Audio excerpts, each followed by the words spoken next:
¿Qué nos están diciendo los mercados financieros sobre la guerra en Irán? ¿Qué creen ahora mismo que va a suceder en Oriente Medio? Y desde allí, ¿cómo creen que va a perjudicar a la economía de los Estados Unidos y sobre todo de Europa? Veámoslo.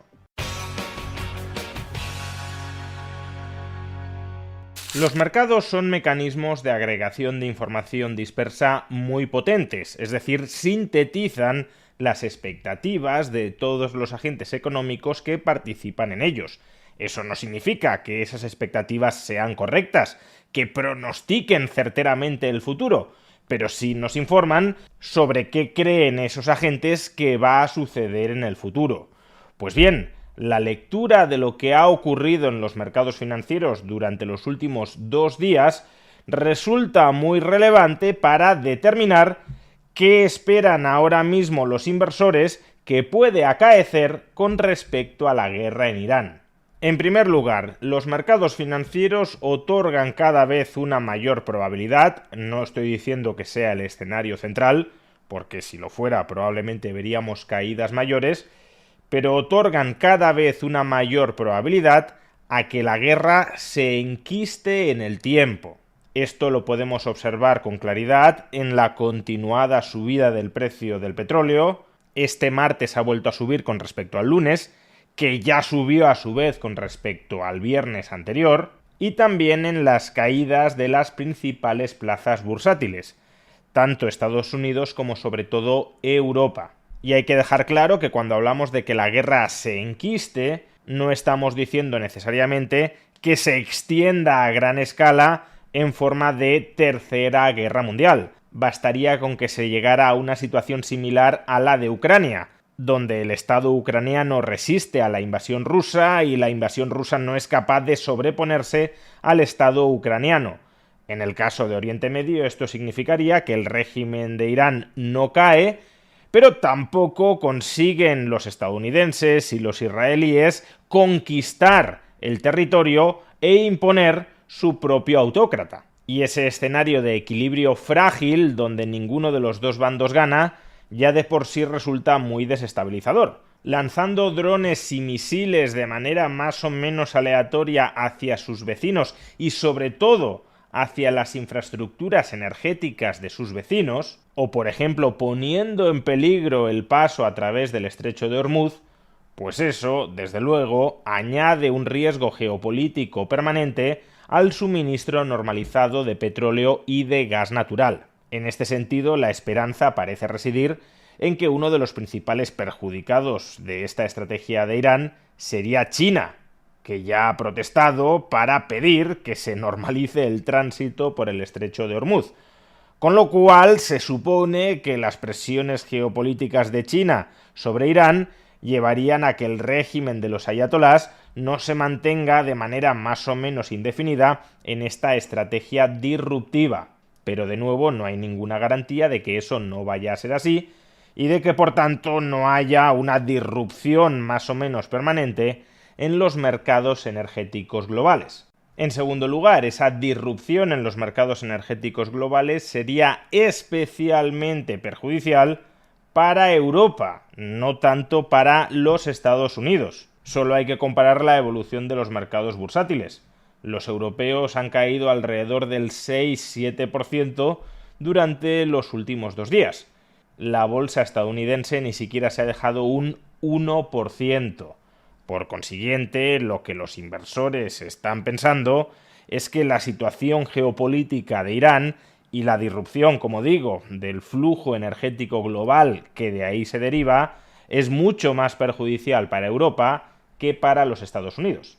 En tercer lugar, aunque los inversores parece que están demandando una mayor seguridad, que están migrando hacia activos de mayor calidad, que les permitan capear la incertidumbre derivada de la guerra, y esto es algo que podemos observar en la revalorización del dólar frente al resto de divisas internacionales, lo que pone de manifiesto que el dólar está actuando como activo de reserva global frente a otras monedas más débiles, aunque esta fuga hacia la calidad es lo que estamos observando, al mismo tiempo y de manera aparentemente paradójica, los tipos de interés de la deuda pública por supuesto europea, pero también estadounidense, se han elevado durante los últimos 2 días. Si los inversores están buscando más seguridad, eso se tendría que traducir en una mayor demanda de deuda pública, en un incremento del precio de la deuda pública y, por tanto, en una caída de los tipos de interés, que es el movimiento típico que observamos cuando hay mucha incertidumbre y se busca refugio en títulos de deuda pública. Pero aquí no. Aquí la deuda pública se está encareciendo. ¿Y cómo es eso posible? ¿Cómo conciliamos que haya mayor búsqueda de calidad, de seguridad y al mismo tiempo el tipo de interés de la deuda pública, un activo supuestamente seguro, esté aumentando?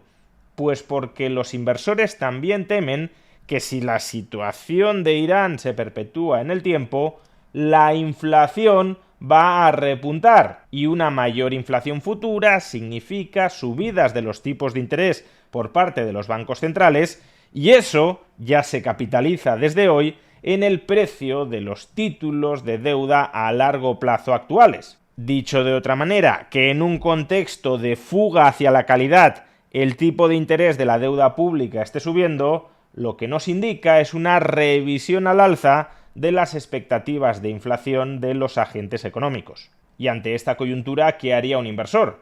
Pues si cree que la guerra se va a solventar de manera más o menos rápida y que por tanto muchos de estos miedos están infundados, desde luego la caída de los índices bursátiles, especialmente los europeos, ofrecería una oportunidad para entrar en el mercado. Esto es algo que, por ejemplo, podríais hacer a través del ETF iShares Core Eurostoxx 50, un fondo cotizado que replica el índice Eurostoxx 50 con las 50 mayores compañías cotizadas de Europa y que tenéis disponible a través de Freedom 24. Y si en cambio el inversor teme que la guerra ha llegado para quedarse y que se va a enquistar, y que por tanto el precio del petróleo se mantendrá elevado, y que en consecuencia la inflación subirá, y que en definitiva los bancos centrales terminarán subiendo los tipos de interés, entonces lo que ese inversor podría buscar es mantener una parte de su patrimonio en liquidez remunerada al tipo de interés de mercado. Y esto es algo que también podéis hacer a través de un ETF como el Xtrackers 2 Euro Overnight Rate Swap, un fondo cotizado que replica el tipo de interés a corto plazo vigente dentro de la eurozona, actualmente en torno al 2%. Pero si la inflación sube y el Banco Central Europeo sube los tipos de interés, entonces el tipo de interés abonado por este ETF también subirá hasta el 3 o hasta el 4%, como ya sucediera en años anteriores. De modo que puede ser un buen vehículo para cubrirse frente a la amenaza inflacionista que ahora mismo están temiendo los mercados. Este ETF también lo tenéis disponible a través de Freedom 24. Si os interesa cualquiera de estos dos productos financieros, podréis adquirirlos registrándoos gratuitamente en Freedom 24. Bien, pero en esta explicación de que los agentes económicos ahora mismo están buscando mayor seguridad y que a su vez también quieren protegerse frente a la inflación, que temen que puede llegar a raíz de este encarecimiento del petróleo, hay algo que aparentemente no encaja. Y es que los precios de los metales preciosos, del oro y de la plata, han caído con cierta fuerza durante las últimas 2 jornadas. Desde sus máximos de ayer, el oro ha caído alrededor de un 7% y la plata casi un 14%. ¿Y esto por qué sucede? Pues antes de que nos precipitemos y digamos que esto demuestra que al final solo la deuda pública es un activo seguro y que los metales preciosos son muy volátiles y muy inseguros, recordad lo que os he dicho hace un momento. Los tipos de interés de la deuda pública han subido y eso significa que su precio ha caído, porque hay una relación inversa entre el precio del bono y su tipo de interés. Por tanto, sí, el precio del oro y el precio de la plata han caído, pero también el precio de los títulos de deuda pública. Si esta caída demuestra que el oro y la plata no son activos adecuados para capear las incertidumbres del mercado, por esa misma lógica, tampoco la deuda pública lo sería. Entonces, ¿por qué han caído de precio el oro y la plata? Pues la verdad es que no lo sabemos, pero hay una explicación bastante verosímil.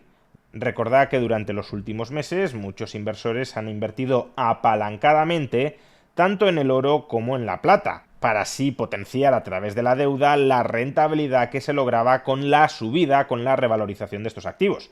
De hecho, en un vídeo anterior ya explicamos que las fortísimas caídas que tuvieron estos metales preciosos en enero se explicaban precisamente por un proceso desordenado de desapalancamiento. Pues bien, si la inversión en estos metales preciosos seguía teniendo un componente importante de apalancamiento, que ahora los tipos de interés estén subiendo, y ya hemos visto que lo están haciendo anticipando la mayor inflación futura, significa que estar expuesto a deuda es más arriesgado, de tal manera que parte de los inversores que hayan comprado oro y plata apalancándose pueden haber decidido vender oro y plata para desapalancarse, y eso a su vez puede haber desatado un cierto margin call que ha llevado a ciertas ventas forzosas de estos metales preciosos. Si esta interpretación es correcta, lo sabremos durante las próximas jornadas. Si el precio del oro y de la plata se estabilizan e incluso vuelven a subir, entonces todo apuntará a que se habrá tratado de un desapalancamiento voluntario que ha activado un cierto desapalancamiento forzoso vía margin call. Sea como fuere, a día de hoy el mensaje que nos están mandando los mercados financieros sobre la guerra en Irán es que no parece que la guerra se vaya a resolver mañana mismo, que en consecuencia hay una probabilidad nada desdeñable de que los precios del petróleo se mantengan en niveles bastante más elevados de lo que estábamos acostumbrados, que por tanto eso encarecerá el precio de la energía en todo el mundo, pero dañará sobre todo a economías como la China o la europea, que a su vez ese encarecimiento de los precios de la energía, si no se contrae el gasto agregado, generará un repunte de la inflación y por consiguiente, previsiblemente, los bancos centrales volverán a subir los tipos de interés para frenar esa escalada inflacionista. Todo lo cual lleva a que los inversores busquen refugio en activos seguros, pero que les cubran la inflación. Vamos, que se configura la probabilidad, repito, no la certeza, sobre todo si alguna de estas expectativas cambia de manera muy radical durante los próximos días, por ejemplo, si la guerra finalmente terminara de manera rápida, pero se va configurando la probabilidad de que vayamos a una especie de escenario estanflacionista, sobre todo en algunas áreas económicas como Europa. Los estados guerrean entre ellos y al final sus platos rotos, tanto en forma de vidas humanas como de pobreza, acaban pagándolos los ciudadanos.